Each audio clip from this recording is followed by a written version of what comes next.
Assalamualaikum warahmatullahi wabarakatuh. Perkenalkan, nama saya Uzyunda Nengsi dengan NIM 242100003 dari kelas B1 2024 dengan Prodi Pendidikan Sastra dan Bahasa Indonesia.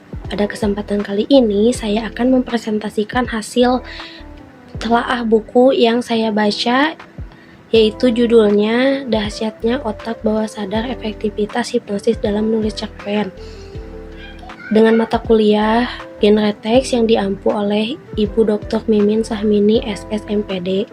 Menurut saya buku ini menarik karena membahas bagaimana proses menulis cerpen tidak hanya berkaitan dengan kemampuan berbahasanya saja, tetapi juga dipengaruhi oleh kondisi psikologis seseorang. Melalui buku ini, menulis mencoba menjelaskan bahwa hipnosis dapat dimanfaatkan sebagai salah satu metode pembelajaran yang membantu siswa lebih percaya diri dan lebih kreatif dalam menulis. Kebetulan buku ini adalah salah satu karya dari beliau, yaitu Ibu Dr. Mimin Sahmini SSMPD. Baik, pada bagian latar belakang ini dijelaskan bahwa menulis cerpen masih menjadi salah satu keterampilan yang dianggap sulit oleh banyak peserta didik. Hal ini disebabkan karena siswa sering mengalami kesulitan menemukan ide, kurang percaya diri terhadap hasil tulisannya, serta mengalami hambatan psikologis ketika memulai menulis. Menurut saya, masalah ini sering ditemukan di sekolah. Banyak siswa yang masih memiliki ide bagus, tapi mereka takut salah untuk menuangkan ide tersebut gitu. Jadi merasa tulisannya kurang menarik. Akibatnya mereka memilih diam daripada mencoba untuk menulis. Karena itulah buku ini menawarkan pendekatan yang berbeda, yaitu memanfaatkan hipnosis sebagai sarana untuk membantu siswa mengatasi hambatan tersebut, sehingga proses menulis menjadi lebih mudah dan menyenangkan. Baik, adapun tujuan presentasi ini adalah untuk mendeskripsikan isi buku, khususnya pada bab 1 dan bab 2, kemudian menganalisis gagasan utama yang disampaikan oleh penulis, menjelaskan keterkaitan antara bab 1 dan bab 2, serta melihat relevansi metode hipnosis dalam pembelajaran saat ini. Jadi melalui tujuan tersebut, kita tidak hanya mengetahui isi bukunya saja, tetapi juga dapat memahami manfaat dan penerapan konsep. Baik, pada bab 1 ini, penulis menjelaskan bahwa pendidikan merupakan usaha sadar untuk mengembangkan potensi peserta didik agar menjadi pribadi yang lebih baik. Pendidikan tidak hanya berfokus pada aspek akademiknya saja, tetapi juga mencakup pembentukan karakter, spiritualis, dan keterampilan sosial. Di dalam buku ini juga dikutip pandangan dari Ki Hajar Dewantara yang menekankan bahwa pendidikan bertujuan membentuk budi pekerti dan memajukan kehidupan siswa. Oleh karena itu, nilai-nilai seperti kejujuran, tanggung jawab, integritas, kepedulian, dan disiplin itu harus ditanamkan melalui proses pembelajaran. Menurut saya, pembelajaran yang baik bukan hanya membuat siswa pintar secara akademik saja, tetapi juga mampu membentuk karakter yang positif. Baik, selanjutnya buku ini membahas tentang pembelajaran sastra yang berkarakter. Penulis juga menjelaskan bahwa sastra memiliki 3 fungsi utama, yaitu menghibur, memberikan manfaat, dan membentuk karakter pembacanya. Jadi melalui karya sastra, siswa dapat belajar mengenai bagaimana nilai kehidupan seperti kejujuran, kesantunan, demokrasi, dan pengorbanan. Selain itu, pembelajaran sastra juga dapat mengembangkan kecerdasan intelektual, emosional, dan spiritual peserta didik. Saya setuju sih dengan pendapat ini karena sastra tidak hanya mengajarkan bahasa, tetapi juga membantu siswa memahami kehidupan melalui cerita dan pengalaman tokoh-tokohnya.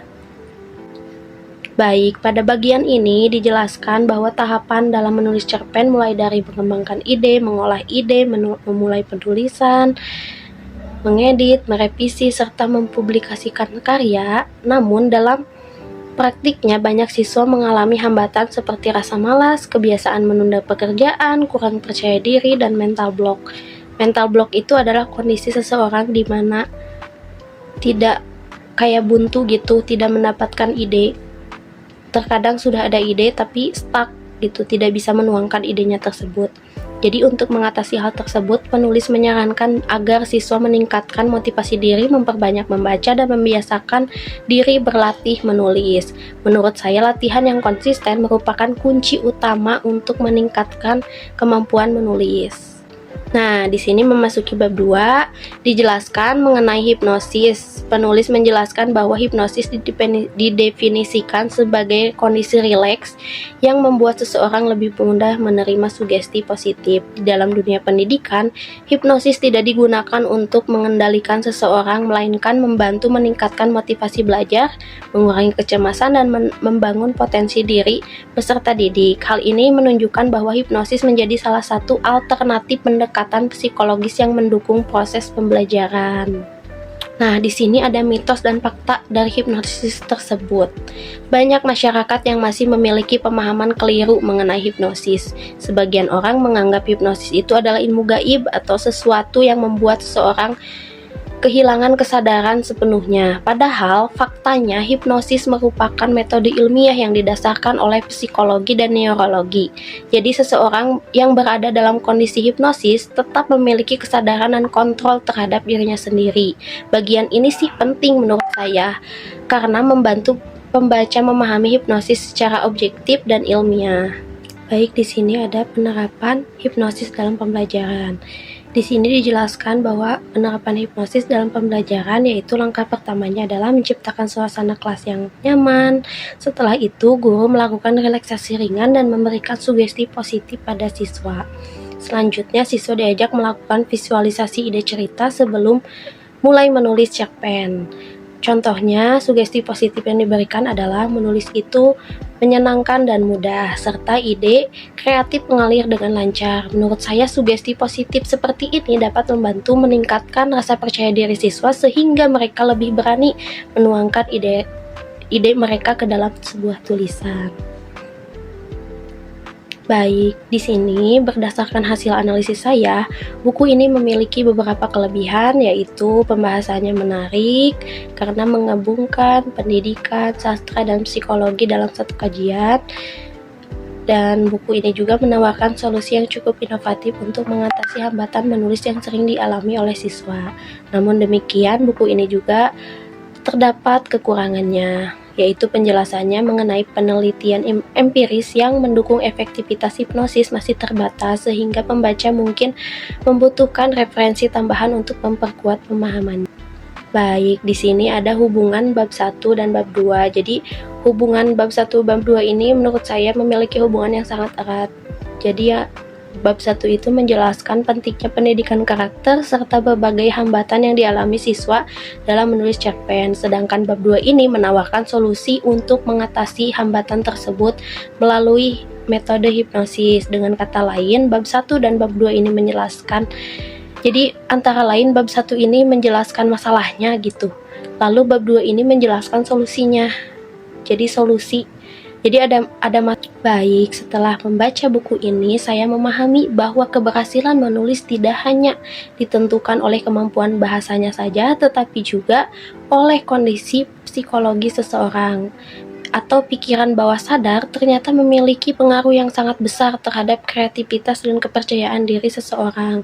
Sebagai calon pendidik, saya merasa perlu guru itu merasakan suasana belajar yang nyaman agar siswa lebih percaya diri dan mengembangkan potensinya.